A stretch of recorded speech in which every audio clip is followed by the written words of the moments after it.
পুরানো ওই টবটা বাগানের এক কোণে পড়েছিল, সেখান থেকে তুলে এনে শিরিষ কাগজ দিয়ে ভালো করে মুছে পরিষ্কার করে রং তুলি দিয়ে সুন্দর একটা জিনিস আমি তৈরি করছি, যেটা আমার বাগানকে সুন্দর করে তুলবে।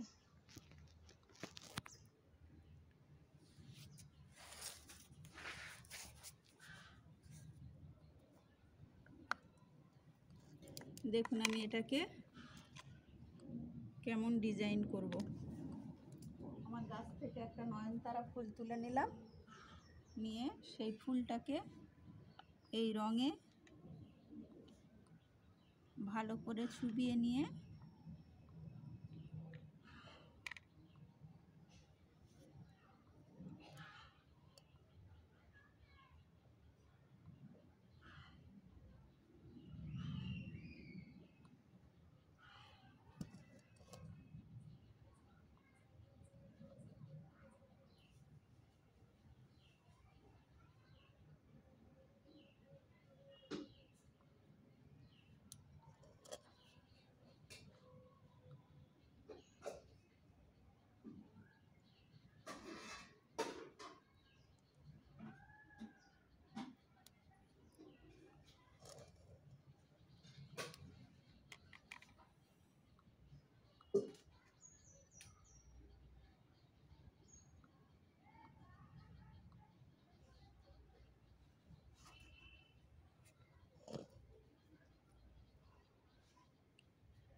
চলো।